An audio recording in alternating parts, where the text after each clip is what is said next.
6-year-old JonBenet Ramsey captivated the nation. Someone killed this 6-year-old child.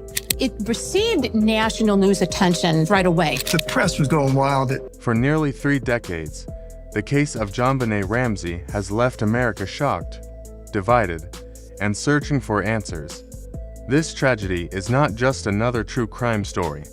It is one of the most famous unsolved mysteries in the United States, filled with secrets, contradictions, and endless speculation. At the center of it all was JonBenet Ramsey, a bright and lively 6-year-old girl. She was found dead in her own home on the morning of Christmas in 1996. The discovery of her body, a bizarre ransom note, and the picture of a seemingly perfect family that quickly crumbled before the world's eyes made this case unlike any other.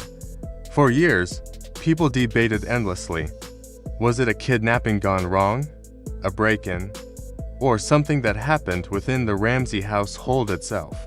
While neighbors argued at dinner tables, media networks filled with sensational headlines, and investigators clashed with one another, the real truth slipped further into the shadows.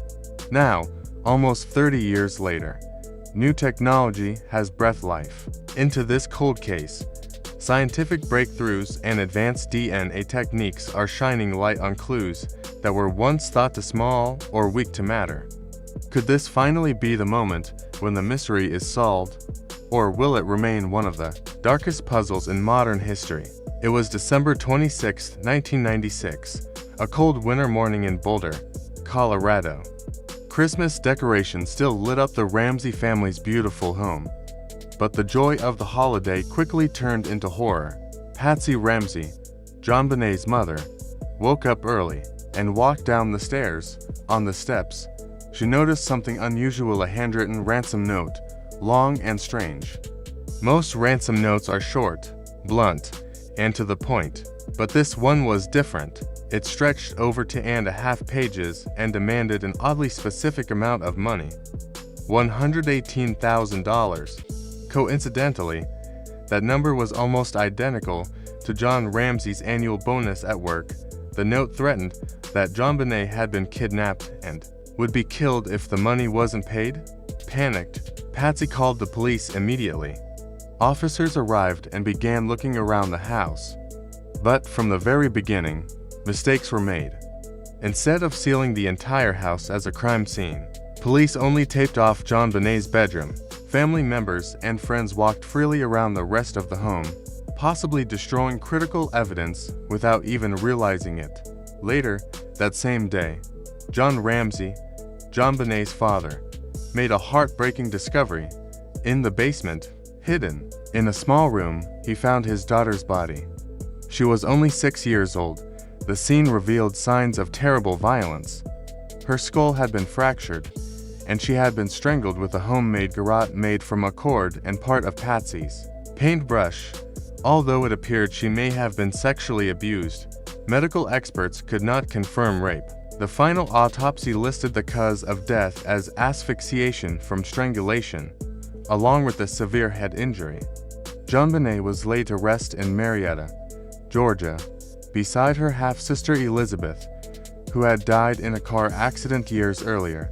The world was stunned. A beautiful young girl murdered in her own home, a ransom note that seemed theatrical, and a case filled with contradictions quickly drew global attention. From the beginning, the investigation was full of errors. The ransom note itself was suspicious. Experts argued over whether Patsy could have written it, since it was written on paper from inside the Ramsey home. The length and strange wording made it look almost staged.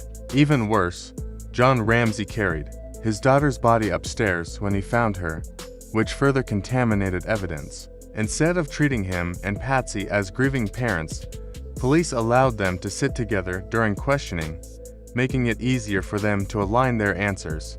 Fibers found on JonBenet's body matched Patsy's clothing, and duct tape used in the crime also raised questions. Yet, there was no sign of forced entry into the house, and no kidnapper ever called to collect the ransom money. By 1998, a grand jury wanted to indict the Ramseys for child abuse resulting in death.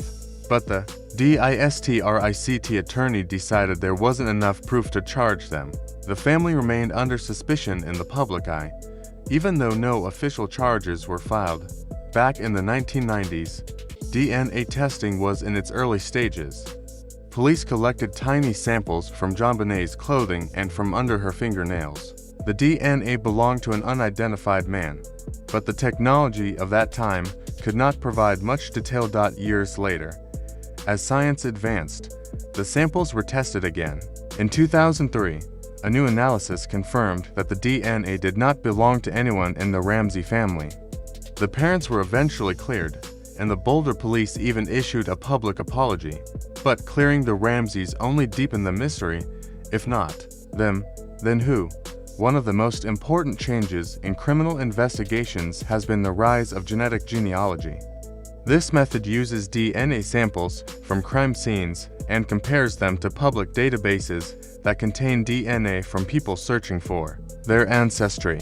Even if a suspect never submits their own DNA, their relatives might, creating a family tree that leads investigators to the right person. In 2024, police decided to apply this new method to JonBenet's case. They partnered with Parabon Nanolabs, a company known for solving difficult cold cases. Using modern techniques, they built a stronger DNA profile from the original samples. The profile was uploaded to a genealogical database, where distant relatives were identified, perhaps cousins, or more distant family members. Investigators then began the painstaking task of building family trees, checking old records, marriage licenses, and even social media. After months of work, they zeroed in on one man. The man was 62 years old in 2024. Back in 1996, he was 34 and lived just 2 miles from the Ramsey home. He worked for a catering company that often served parties in the neighborhood, including one near the Ramsey's house around Christmas. He had never been a suspect before. His criminal record included burglary and fraud, but nothing violent. After the murder, he quietly moved away, living in Arizona, Nevada, Texas, and later Washington State. He seemed to always be on the move. Police secretly collected his discarded DNA from items like coffee cups and cigarette butts. When tested, it matched the DNA found on JonBenet's clothing. The probability of it belonging to someone else was almost 0. Further investigation revealed even more disturbing connections. In his storage unit, police found a jacket from the 1990s with fibers matching those on JonBenet's clothes. Handwriting analysis software also linked his writing to the ransom note. For nearly 3 decades, he had gone unnoticed. But now, the walls were closing in. Even with this breakthrough, questions remain. Did he personally know the Ramseys, or did he just learn about them through his work? Did he know the family would be leaving town and plan to break in when the house was empty? Was the ransom note a sloppy attempt to cover up his crime, or was someone else involved? The case that once seemed unsolvable now has a new direction, but investigators are moving carefully. After so many years of mistakes, they want to ensure no detail is overlooked. For the Ramsey family, this development is both painful and hopeful. After years of being judged, accused, and dragged through the media, they may finally see justice for JonBenet. The Ramsey family never recovered from the loss. Patsy Ramsey died in 2006 after a battle with cancer, still carrying the weight of public suspicion despite later being cleared. John Ramsey has spoken out at times, always pushing for answers, always demanding the truth. JonBenet's older brother, Burke, was only 9 years old when she died. For years, he avoided the media. Rumors and theories about him spread endlessly, even though he was never charged or officially accused. Nearly 30 years later, Burke finally spoke publicly. Now in his late 30s, he described his sister as a joyful child who filled their home with laughter. Her death, he explained, shaped his entire life. JonBenet's murder is more than just a tragic story, it's a reminder of how flawed investigations can delay justice.